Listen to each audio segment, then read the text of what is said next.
Okay, I'm going to show you how to use Cerise Movie Plus Starter Edition to add some of the photos to the video you have. And we're also going to keyframe them so you can kind of fit them in. When you open Movie Plus, it looks like this. You can close the splash screen. The media bar, we're going to import media, import. And I keep all those samples and things I like to use here. So I'm just going to select and hold down the control key, and we're going to have a background video, and we're going to put 3 photos in it.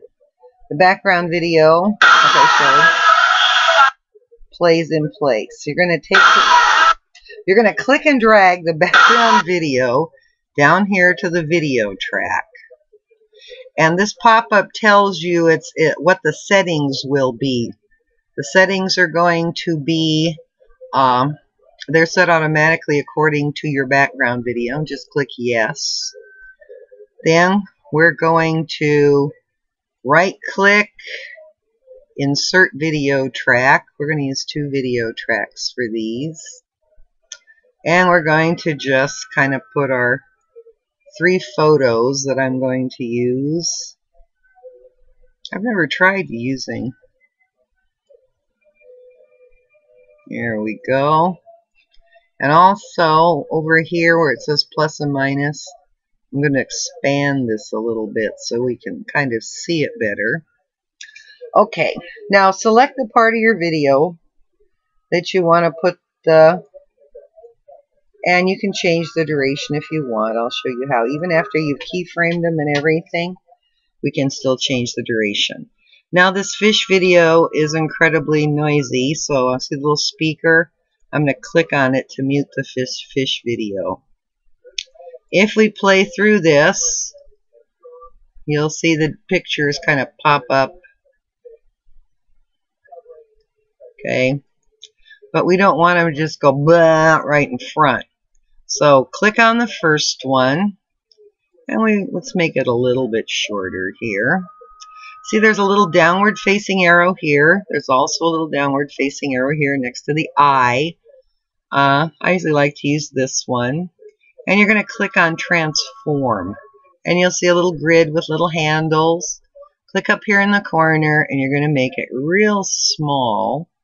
And you're going to start it about in the middle of that grid. And you'll see there's a little ball here that's red. That's for keyframing. Now, unfortunately, in my screen recorder, the cursor doesn't change shape. But when you see the cursor turn to a plus, which it is now, click again. You're going to make another keyframe, and this time you're going to expand this, make the picture bigger. And go over here till it turns to a plus again. And then you're going to make the picture bigger. In other words, you're going to make the pictures, whoops, I didn't get my second little ball there. Take it back. Click again, make another little ball. Expand the picture bigger. And then right at the end, click again and expand the picture a little bit bigger. And if you'd like, you can move it down a little bit. Okay, now watch what happens when we play this video. Okay, now you don't just want the picture to go in the end, or maybe you do. Come back down here, and you'll see one of the other things you can do is called opacity. When you click on opacity, the little ball for keyframing turns red. Come over here, you have to be on the line this time. When it turns into a plus, click it. And then what you want to do is lower the opacity. And you do that by just dragging the ball down the line. This is such an easy program to do. Then right at the end, click again, make another ball. Move it over a little bit here. I have there we go. And drag the ball all the way to the bottom. You want it to disappear. Now let's play it again. Now watch what happens to your... Okay. Now let's do that to the next picture. Click and drag the next photo over until it overlaps a little bit. Now this is going to get awfully mishmashed and full, and I have a laptop and you probably have a laptop, and so we don't have a lot of room on our screen. So the first picture is still open. Come over here. Next to the push pin is a little up arrow where it says hide attributes. Just click on it. That gives us more room. Now let's shorten the second picture.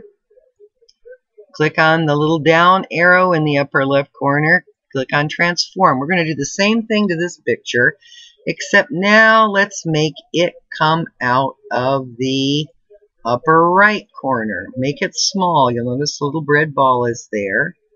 Click again, make another keyframe, and make it bigger. Click again, right here, oops, right here, and then make it a little bigger. And then finally, click right here, and oops, make it as big as you want it to be. Same thing, click on opacity. Oh, about 3/4 of the way over on the line at the top where the cursor turns into a plus sign. Just click, turns into a red ball, drag it down a little bit, come down, drag it all the way to the bottom. Now watch what happens when we play these two.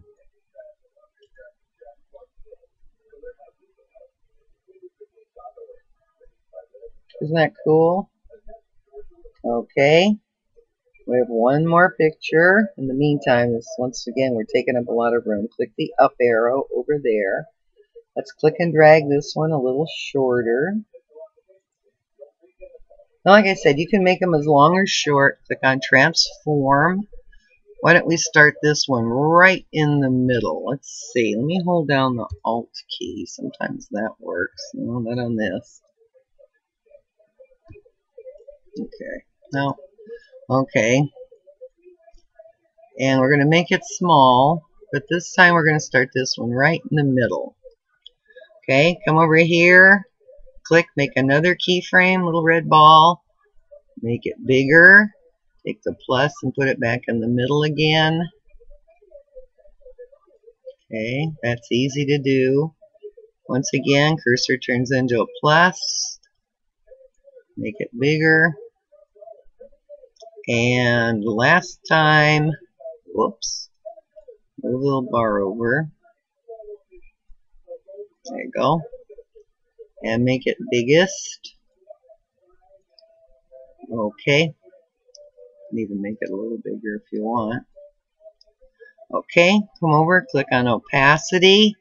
You've got the first ball right there. Come over here down the line about 3/4 of the way and drag the ball down a little bit.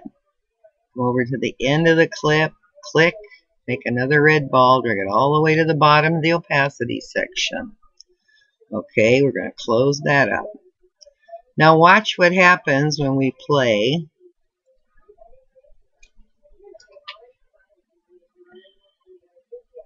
See, you have photos of your friends zooming in and out. And that way they don't really interfere. And you can put as many photos, on these two lines as you want to. You just have to do the same things to each one. Click on the little downward facing arrow in the upper left corner. First transform it. And you're going to get this set up here. And you can adjust anything you want. If you want to make, let's say, this last one a little longer, notice how when you click and drag the video or the photo out, the little balls don't go with it. So then just, click and drag them over. Okay. And so that would give you a really nice looking kind of video, where you could just have photos of your friend or whatever photos you want to show appear without really interfering with the singer too much. Okay, now if you want to save this, you can go up to File, Save As, saves it as a project. You want Export Movie, File, and then you pick whichever one you want. If you want to put it back into Movie Maker, to add something to it or add an effect or whatever you'd like to do, save it as Windows Media, Audio, and Video. Just click on it and click Next. This one's saving according to the settings for my video, which is 720p at 25. Now, this program comes from England, and it will save. See where it says frame rate? Right here is very important. It says 25 PAL. We're not PAL. Here in the United States and in Japan, the only two places in the world, as far as I know, we do not save our videos as PAL video. So click Customize. Down here it'll say frame rate PAL. Click the drop down and change it to 29.970 NTSC. And when you click OK, you can give your template a name. I called mine, I can't remember what I called mine, but I won't type it in now. You type in a name for your template and cancel. So where is your template? It's here under Custom. Oh, US Video. So when I go to save my videos, I just open Custom, click US Video, and everything changes. Notice here you get to select render quality. It tells you the best render quality is very slow, so I always pick high. It actually renders. It makes a pretty good movie. And then when you select Finish, okay, it'll start rendering your video. I don't particularly want to render this one, so I'm not particularly going to. If you have any questions, please post them.